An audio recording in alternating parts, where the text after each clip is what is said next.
Hi, my name is Tony, and today I'm going to show you how to make a mango black bean salad from plantbasedonabudget.com. I'm starting with 2 cans of black beans.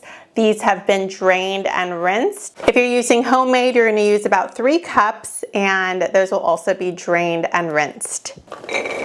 Add those to a large bowl. I usually love the pop tops, but this one broke while I was pulling it, which was quite a hassle.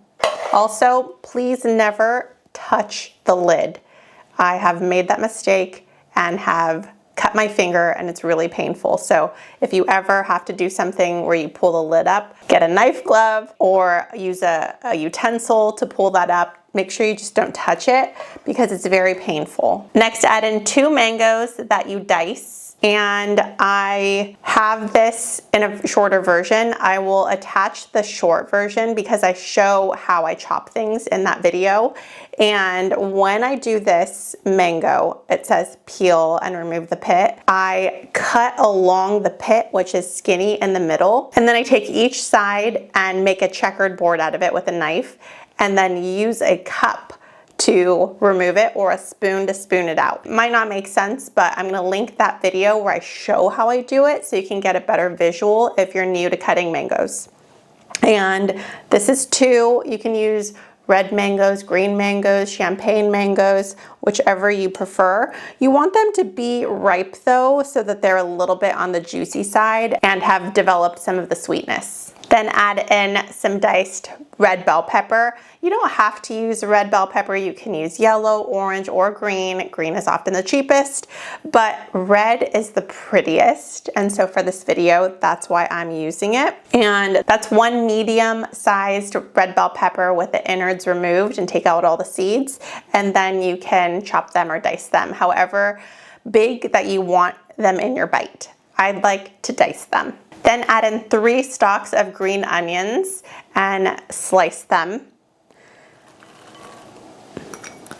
In a pinch, you can also use some very finely diced red onion if you don't have any green onion. But I like that the green onion gives a subtle onion taste instead of a mouthful of raw onion. This is something that can be optional. It's red chili flakes. They're red chili flakes. I'm putting in 1/4 teaspoon. You can add in more if you want your salad to have a little more spice, or you can add in none if you don't like spicy. And if you don't have any red chili flakes, but you have another type of pepper, you can finely mince that and add that in for a kick. Then this is red wine vinegar. This is 1/2 cup, but start with 1/4 of a cup just in case it's a little too tangy for you. And you can add after that. I do like it, but with the lime juice and the orange juice that we're about to add, it could be strong depending on the juiciness of your lime and your orange. So start with 1/4 cup. Then I'm adding in the juice of 1 orange. This is a navel orange, so it's a little bit more tangy than something like a Cara orange. And you're just gonna squeeze it directly in there. It's gonna give a bit of more sweetness. And if you have an orange squeezer, that would be much faster and less messy, but using your hands is just fine too. I'm putting in the whole thing. Once again, I have forgot to zest. I say it all the time, learn from my mistakes because I don't. I'm going to add this in here to help me squeeze it a little bit. I want to get as much juice as possible.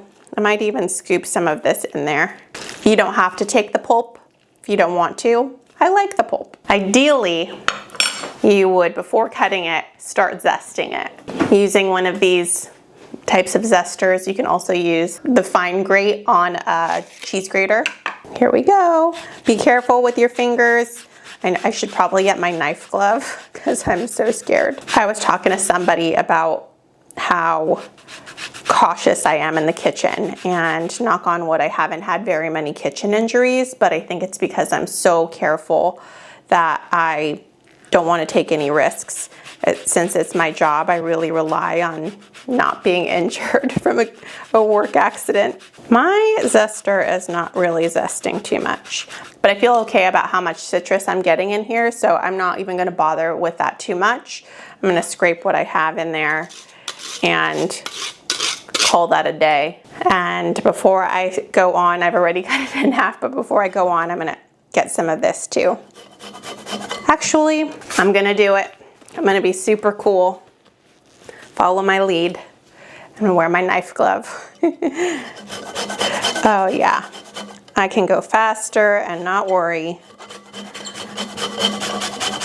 about my fingers getting scraped.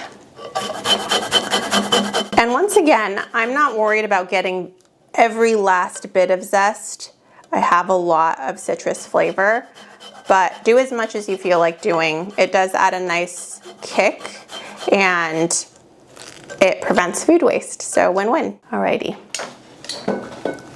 take my cool glove off and start juicing.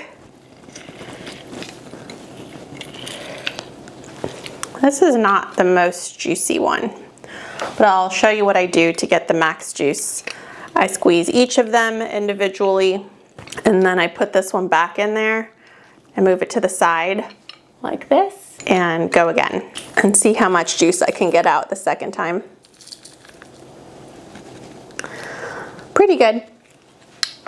I'll take it. Now we're gonna stir everything up, give it a little taste test to see if it needs that additional red wine vinegar. I have a feeling it doesn't. I sometimes regret putting in the whole amount, but we'll see. Let's taste it. It often depends on how juicy the citrus fruits were. Alrighty, and you want to give it a really good mix because you don't want a mouthful of one ingredient, like a mouthful of the beans or the bell pepper. You can see that when I'm stirring it, I'm still getting clumps of beans. I want it to be really thoroughly mixed. And then usually before serving, I'll let it sit for an hour before I plate it so that it melds the flavors a bit. For the video, I'm just gonna plate it right now and show you how beautiful it is. Let's add this in here. If you wanted to add more flavors, you can add in some cilantro, you can add in a pinch of cumin. The options are really endless with this dish. I'm gonna serve myself a little tiny bit so that I can taste this with you. It smells really good. I'm gonna try to get all of the ingredients all in one bite.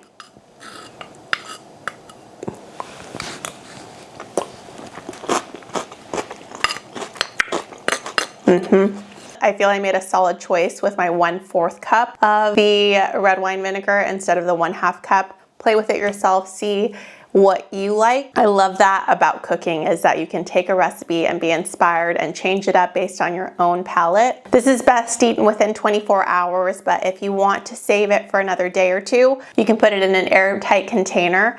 And if you want to prevent it from getting mushy, you can drain some of the juices. I am putting the written recipe down below. If you give it a try, please let me know in the comments. Thank you so much for watching. I really appreciate it. And I hope you have a good rest of your day. Bye.